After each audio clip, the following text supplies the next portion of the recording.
Yes, I know, I'm still ill. I'm sorry. What is it, guys? Nimrod here, and welcome back to another episode of the FIFA 18 Career Mode. And in today's episode is the second episode of the Season 3. And we are doing training. Now, I don't normally do training until it's the end of January, but I just don't think I'll be signing that many players. From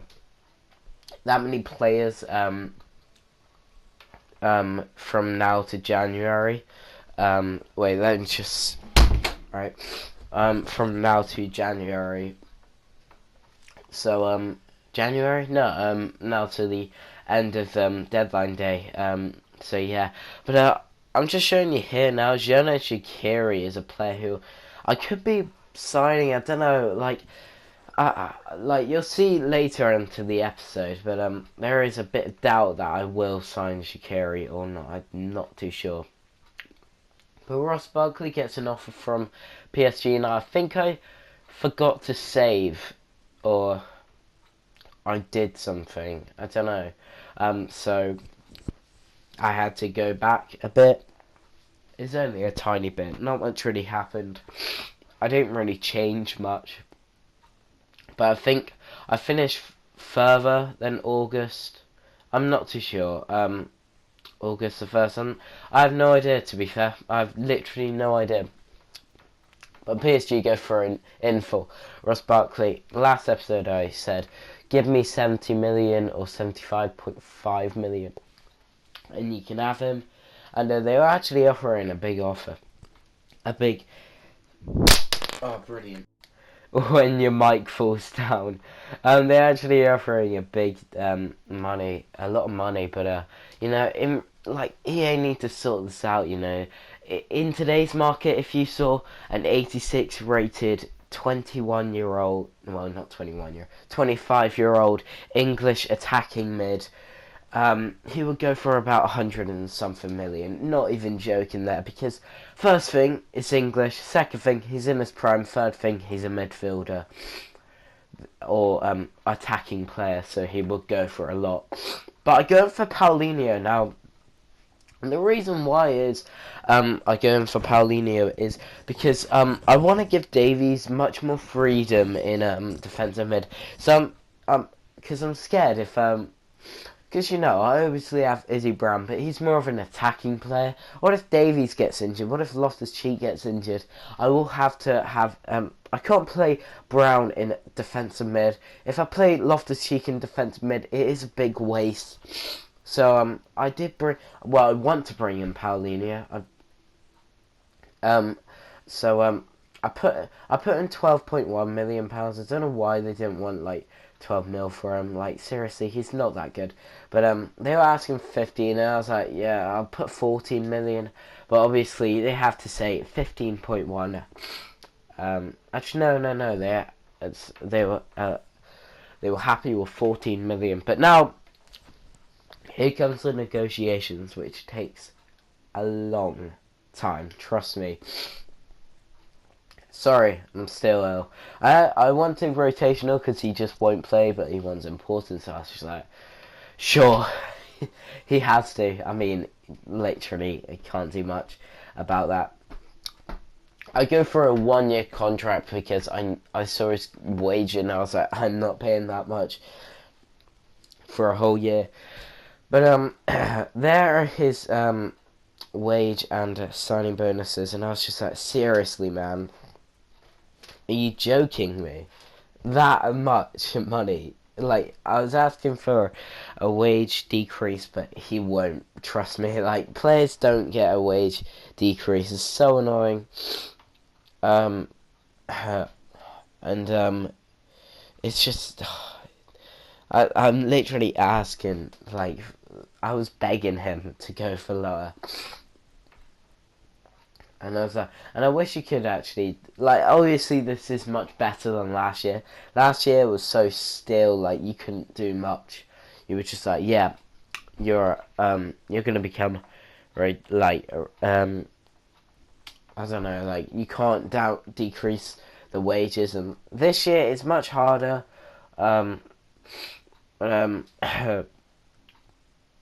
actually, I had a really big think about this. That's why there's a little like two cut. It looked a bit weird, dodgy. But I asked for 150 million plus 700 mil, and I think 800k even, and they think about it. So yeah, I don't know if I'm gonna sign him or not, but finally the return of the Premier League. Seriously, last year was a blast. Obviously, we got wrongly out of the Champions League and Europa League group stage places. So this year I went all guns blazing. Seriously, I was not joking around this year. I want to win some silverware, and I want to get at least Europa League place, because we have the squad to do that now. Although it might have not upgraded that much since last year, you know, definitely not from this squad. This squad has got actually worse from last year. Actually, no, Madeira is just better than Knockout. Yeah, I do feel much better. The players have got much better as well. Abraham is 10 times better than last year. But I'm not playing Stones or Niang, surprisingly. The reason why is because I'm just trying to bleed them into the squad, you know. I thought I'd rushed Stones way too quickly from last year, and yeah, I didn't want to. And I felt if you could just get rid of your club captain straight away, like, that's horrible. You can't do that. But anyway, Medeiros gets a ball here straight away in the first minute, and bang, it's a penalty. But if you look here in the replay, look at this, wait. He actually just doesn't touch him, the Norwich player. So I think it was a dive from Abraham, surprisingly. But I'm not complaining. Tammy Abraham on the penalty. Will he score? He will. Yep, Tammy Abraham. Knockout's not here now, so he can't take the penalties. So I'm letting Tammy Abraham do it. And he celebrates with Ruben Loftus-Cheek. They're good mates in the dressing room. They're like the Paul Pogba and Lukaku sort of combination.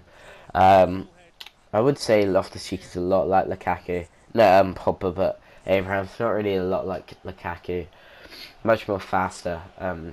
But they do the hotline bling celebration. First time I've ever done that in this series. I just press random buttons now for celebrations, because they were getting really boring, just a knee slide. It was getting really boring. But Davies gets the ball here, and this is what I'm talking about. He needs more freedom. And if we bring in Paulinho, he will get much more. But Medeiros does incredibly well and gets his second assist of the game, and Tammy Abraham's second goal of the game inside 10 minutes. Those two were on fire. And I was like, Medeiros, you played awful every time I've played you. I'm so happy that I didn't sell him, I've always thought about Medeiros, saying he's too small, he's not good enough, genuinely. He's just not good enough. And then I thought, you know what? Even though he's from Portugal, he is a lot like Messi. He's tiny, but he's a great dribbler. He can cross the ball, and that's what we need in the squad. And yeah, he's surprisingly the top assister in the league at the moment, with 2 assists inside 15 minutes. So yeah, but Bellerin gets the ball here, plays the ball to Tammy Abraham to get his hat-trick and gun. It was a poor shot from Tammy Abraham. I would have loved to see him get his hat-trick inside 20 minutes. But a nearly own goal for Norwich there, but Gunn makes a good save. He actually had a decent game, Gunn did. But Barkley intercepts here, and look at that beautiful turn by Abraham. And he was having a stormer of a game. He was having such a good game. No one could stop him. And as Bellerin got the ball here, and Tammy Abraham making another good run into the box, he gets his hat-trick. His first ever hat-trick for me, and it's in the first half of the 3rd season. He will get top scorer this season. He will get 20 plus goals this season. I bet you. He's had an absolute stormer at the start of this game. And already is 3-0. And Tammy Abraham is top scorer, unsurprisingly, from the season. But Davies gets the ball here and smashes it, and he has got a really good shot on him. Like, you know, he's got a really good power shot. He's scored a lot of long shots, and they are one of my favorite. They are mostly my favorite goals that I've scored with this team, because it's so good. Like, it's such a nice finish when Davies volleys it. But Barkley does a good interception, but gets tackled, and then here's a really good chance for Norwich. And yeah, I do think we do need I do think we need Stones instead of Dunk. I mean, it was not Dunk's fault at all, but it was their first chance. It was their first defensive. It was their first challenge of the game, and they conceded. So, you know, it's nothing bad. I don't really care about goal difference at this time. I don't really. Obviously, Pickford would care about clean sheets. He would like to get top clean sheets of the season, but yeah, I don't really mind. It's fine, and yeah, we just carry on. And yeah, Dunk goes off the Stones. And Dunk's taking it well, you know. I was talking to Dunk saying, yeah, you won't be playing as many games as this season, but you're still the club captain. I still love you. I won't ever sell you. And yeah, he's pretty happy though. But a really good save from Pickford. I really like that save. And he throws it out, but I cut that out for some reason. Abraham plays a good ball to Niang. Abraham might get an assist. Niang on his debut, but it's a good save from Gunn. And Niang had an alright game, you know. And Davies got the ball here, and bang, good save from Gunn. And Niang had a good game, alright.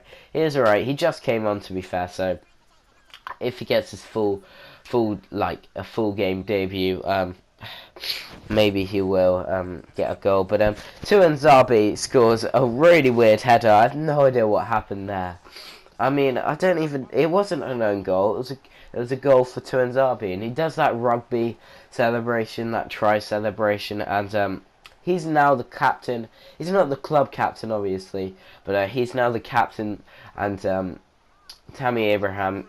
No, Tuanzebe and Izquierda gets an assist. It's really weird because I think he was contesting that with Niang. Could have been Niang's goal, to be fair. I'm not too sure. The guy on the line. What was he doing? He's like 5'5". Why is he on the line?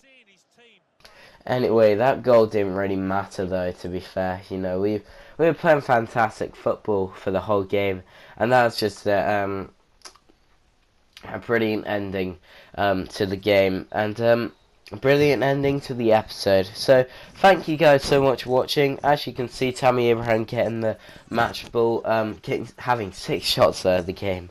He got half of his conversion rate. But subscribe, like, and follow my Twitter at Nimrod_742, and I will see you later. Goodbye.